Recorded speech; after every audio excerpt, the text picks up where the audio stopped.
واجيب لكم في محمد الشرقاوي ما تقلقوش. طيب خلينا اقول لكم على حاجه مهمه جدا.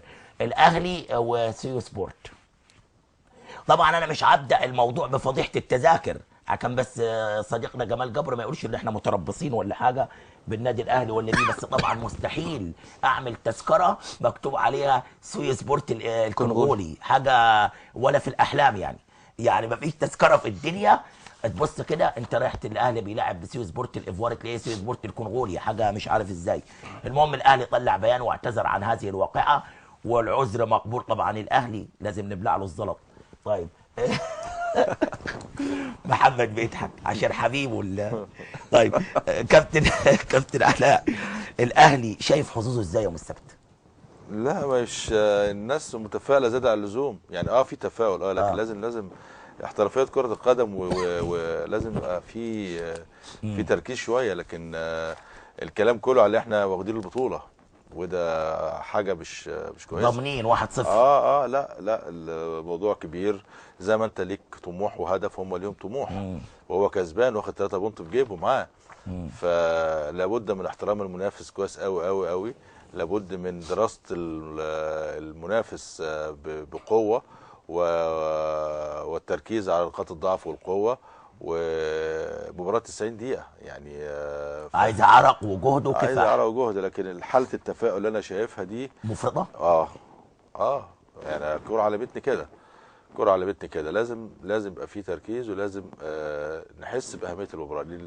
اللعيب المصري لما بيحس باهميه المباراه بيبقى شخصيه ثانيه خالص، وبيخاف من الخصم، بيعمل له حساب. تمام.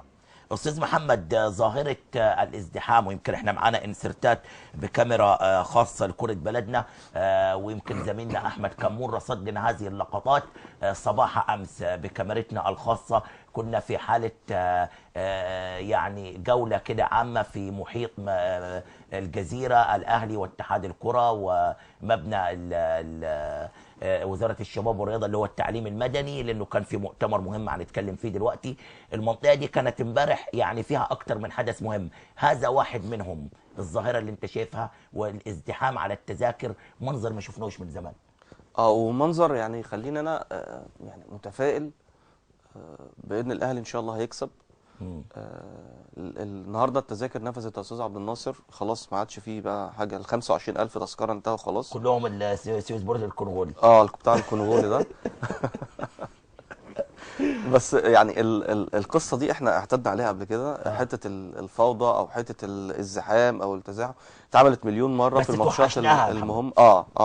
يعني انا مبسوط ان انا بتفرج على المشاهد دي دلوقتي. انا بقالي سنين من ساعه الماتشات مش فاكر امتى، يمكن ماتشات المنتخب 2006. ماتشات المنتخب ما كانش فيه نفس لا هي 2006 هذا المشهد ما شفناش من 2006 لما كانت التذاكر بتتباع في السوق السوداء. اشوف فاكر ده على مستوى الانديه، على مستوى الانديه، مستوى المنتخبات كان مباراه السنغال زيها بالظبط. لا والمباريات المهمه للمنتخب انا بتكلم على مستوى الانديه. مباريات المنتخب ما بتلعبش يا استاذ عبد الناصر من ما فيش جماهير، ما فيش السنغال بس السنغال. لا بس انا اقصد يا كابتن مش التزاحم، ولكن ان الجمهور يقتحم النادي الاهلي وينط على الاسوار والامن يطرده وبتاع والكلام ده من كتر الزحمه يعني الاحداث اللي حصلت في امبارح في بتاع وحشتنا فعلا زي ما الاستاذ عبد الناصر بيقول. يعني اصل دي اجواء تدعو الى الاستقرار، واجواء تدعو الى التفاؤل، واجواء بتقول ان مصر يا جماعه الحياه فيها طبيعيه. طبعا يعني وبعدين الكره دلوقتي بقت في ملعب الالتراس، يعني اعتقد ان الامن مترقب اللي هيحصل في الماتش يوم السبت. ممكن تبقى يعني فتحة خير بقى لعودة الجماهير مرة تانية، ان جمهور النادي الاهلي يثبت ان في التزام وان اللي فات مات خلاص. الناس هتشجع بس كورة ملهاش دعوة بالسياسة او لها دعوة بالخروج عن الاداب العامة اللي احنا كلنا مستائين منها وبتدخل بيوتنا. ان شاء الله يعني الماتش يعدي على خير من كل الامور، يعني سواء الامور الفنيه او الامور متفق معك. طيب في الكابتن علاء، انا متخوف، ولا بد ان يكون لاعب النادي الاهلي على قدر الحدث من الخوف من المنافس والحرص على الفوز وحمل البطوله لاول مره في تاريخ الانديه المصريه. عندك نفس مشاعر الخوف ولا متفائل؟ لا انا متفائل، يعني انا شايف هو الكابتن علاء متفائل، بس عشان ما حدش يفهمنا غلط، هو متفائل الكابتن علاء، بس هو بيدي رؤيه فنيه، السلبيه بتجيب سلبيه. هو جريده قفل التدريبات على الفريق، يعني ما فيش اعلام بيحضر دلوقتي عشان حته التركيز اللي بيتكلم عليها الكابتن علاء نبيل، عشان يعني ايه يحسسهم برضو ان الماتش مهم. في اجتماعات دوريه من الجهاز الفني مع اللعيبه عشان التاكيد على نفس المعاني اللي قالها الكابتن علاء من شويه على اللعيبه، لان طبعا احنا كلنا عارفين طبيعه اللعيب المصري. ان شاء الله يعني نفرح يوم السبت بفوز الاهلي بكاس الكونفدراليه، اول بطوله كونفدراليه ياخدها نادي أول مصر مرة ان في شاء الله. تاريخ مصر. طيب خليني بس يمكن الأخبار المتداولة أن في حالة من التفاؤل، في دعوة وجهت للسيد رئيس الوزراء وعدد من الوزراء، لفتة طيبة من مجلس إدارة النادي الأهلي بقيادة ورئاسة المحترم محمود طاهر، أنه وجه الدعوة لكل مجلس إدارة الكابتن حسن حمدي. معلومات لينا أن الكابتن حسن حمدي وكل مجلس إدارته سيحضر المباراة. يعني الأمور الفنية ليس خافية عليكم، طبعا الكل دلوقتي بيتكلم مين هيشارك ومين مش هيشارك، هذا رأي جريد وأنا ما بحبش أتكلم في الأمور دي كتير، ولكن عاجبني طريق النظام، الطريقة المنظمة اللي شغال بها مجلس إدارة النادي الأهلي في دعوة رموز النادي الأهلي ومسؤولي مصر لحضور هذه المباراة. كابتن علاء، أخدك لسؤال مهم جدا، بدل اتكلمنا عن الجماهير ولقطات الجماهير، ويا ريت يجيبها لنا تاني جمال أبو المكارم. كلام الرئيس السيسي فاجأنا، أول رئيس جمهورية في تاريخ مصر يتحدث مباشرة عن مدرجات الكورة بعقب الافتتاحات، يوم الافتتاحات الجلاء التقى قبل هذه الافتتاحات بمجموعة من شباب الصحفيين. اتكلم مباشرة عن انه الراجل عايز الجماهير في المدرجات، ولكن معنى كلامه لن يكون في عهده متفرج يذهب الى الاستاد ويعود جثة ايا كان الملعب او ايا كان الاسم. واتكلم صراحة وقال الالتراس شباب متحمس، وكأنه بيقول لابد أن نلتقي في حب الوطن وعلى حب مصر. أنت شايف الكلام ده ممكن يدينا صفحة وانطباع جديد يوم السبت؟ طبعا طبعا هيبقى فكر جديد. الالتراس نفسه لما يحس لرئيس الجمهوريه قائد عظيم زي قائد مصر حاليا رئيس عبد الفتاح السيسي، اللي هو بيقول لشباب الالتراس او بيقول للجمهور روحوا واتبسطوا وشجعوا بلدكم، شجعوا ناديكم، لكن مش هسمح باي تجاوزات. بس هو جابها بطريقه وانا حريص عليكم، وانا حريص عليكم. تمام. فدي طبعا اشاره كويسه. روح شجع، روح اعمل كل حاجه، خليه يوم حلو بالنسبه لك.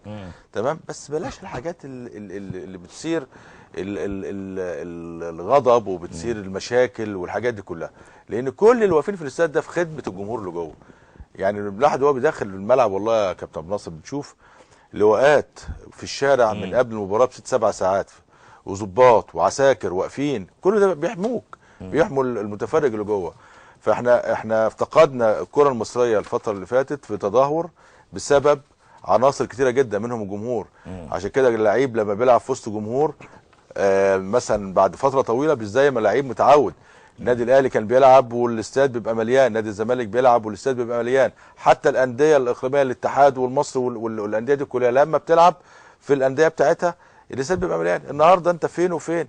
بماتش السنغال الناس فوق، اللعيبه عندنا فوجئت بجمهور، ولاعيبه لسه ما فيش خبره ولسه لعيبه جديده. فبتمنى من كل قلبي ان شاء الله ان يكون بدايه جديده. يا رب يا رب. والاهم بس لا تعقيب ثواني بس يا كابتن، ان رئيس الجمهوريه بيعمل سياسه الاحتواء مع الجميع، يعني مش سياسه التصادم. ما قالش على الالتراس ارهابيين، لا اتكلم عن كل يعني هو رئيس الجمهوريه بالظبط كان ممكن يقول عليهم ارهابيين زي ما الناس بتقول عليه، ولكن لا، هو دول شباب متحمس، اللفظ كده شباب، ده رئيس الجمهوريه اللي هو الكبير بتاعنا كلنا بيقول عليهم شباب متحمس، لابد ان نحتويهم. بالظبط نحتويهم، مش ان احنا نحتويهم، بس معنى كلامه زي ما دايما بنقول المعالجه الاعلاميه لموضوع الالتراس بكل فئاته من وجهه نظري كانت بدايه الجريمه على الظاهره، لان لابد يكون في حوار. هتقول لي فلان قاعد وتحاوره يا محمد، اتحاور تاني، لان من الاخر ابنك لو عاق ستطرق كل الابواب لتقويمه، لن تفكر ابدا في قتله او اقصائه. بالظبط، او تقول عليه ارهابي مثلا. تشوبير اللي بيقول انا قلت حاجه مش شوبير بس، لا هو اول واحد هو اللي بوظ الدنيا. طيب خليني اقول لك ماراثون زايد الخيري، بدل بنتكلم عن الموضوع ده برضه الكابتن علاء انا بشكره برأيه مهم جدا، يا ريت يستجيبوا الشباب انه بكره يوم السبت نشوف شيء جديد ولفتة جديدة ومصالحة جديدة للعودة للمدرجات. لا تصطلحوا مع احد، اصطلحوا مع انفسكم، لانك انت لو في حالة صلاح واصلاح وتصالح مع النفس كن واثق انك هتحافظ على المجتمع اللي انت عايش فيه.